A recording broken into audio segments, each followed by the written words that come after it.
Baik, untuk materi selanjutnya akan dibacakan oleh Saudari Andini. Kepada Saudari, saya persilakan.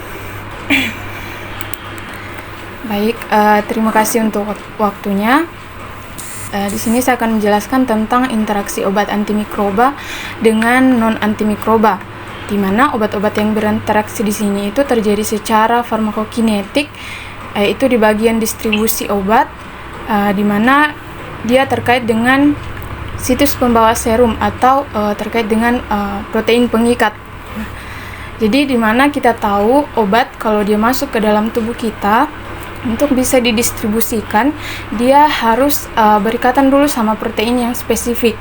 Nah, jadi protein-protein itu ada beberapa jenis, ada yang mengikat obat-obat asam, ada yang mengikat obat-obat basa, dan lain-lain. Nah, salah satu protein yang digunakan adalah albumin.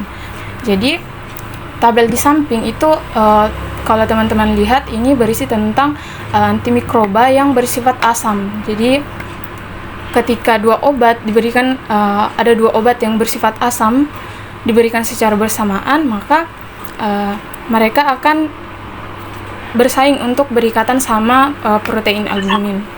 Nah, jadi karena albumin itu di dalam darah kita itu dia memiliki pengikatan situs pengikatan yang terbatas, sehingga obat-obat yang bisa berikatan itu adalah obat-obat yang memiliki afinitas yang tinggi.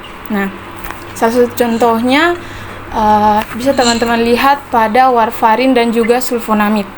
Jadi sulfonamid dibandingkan dengan warfarin ini dia memiliki afinitas atau ikatan yang lebih tinggi terhadap albumin, sehingga dia bisa menggantikan warfarin dari situs pengikatannya, sehingga menyebabkan obat warfarin ini digeser tempatnya sama sulfonamid. Nah, efeknya adalah akan banyak obat-obat warfarin yang ada dalam bentuk bebas. Nah, yang kita tahu obat-obat yang bisa menimbulkan efek biologis itu adalah obat-obat yang dalam bentuk bebas. Nah, obat yang masih terikat dengan protein itu dia tidak bisa menembus jaringan sel, jadi dia belum bisa untuk memberikan efek.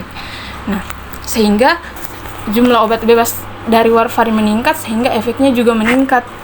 Efek dari warfarin sendiri itu adalah dia sebagai obat antikoagulan, tapi karena dia meningkat efeknya, dia bisa menyebabkan pendarahan.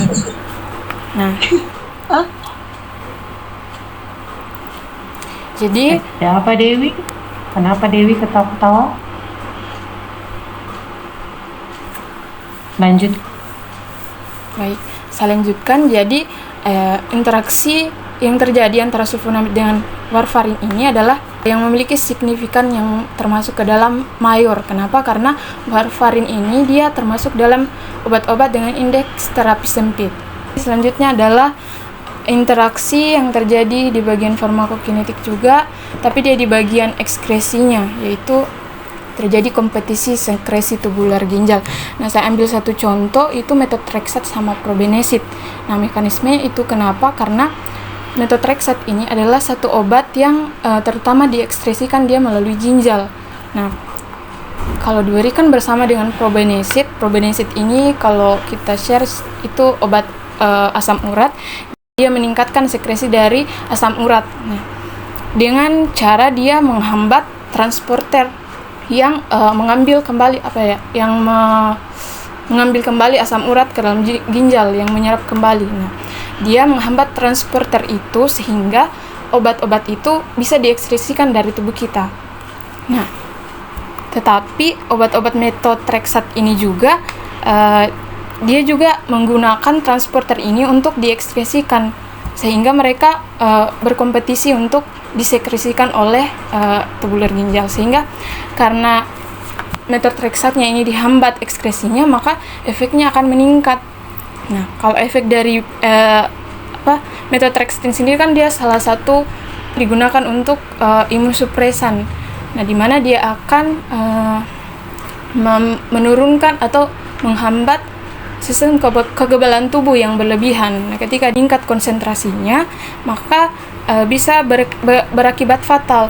Contohnya dia bisa menyebabkan anemia karena sel-sel darahnya itu dihancurkan sehingga menyebabkan kulit menjadi pucat, kemudian mudah memar atau berdarah, lemas, dan lain-lain.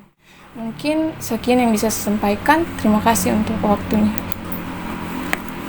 Ya, bagus sekali ya. Tepuk tangan dulu untuk kelompok 4. Nah, yang seperti ini yang saya mau presentasinya. Jadi, kalau kita akan paham dengan apa yang kita presentasikan, jadi ketika menjelaskan itu kita sangat gamblang, sangat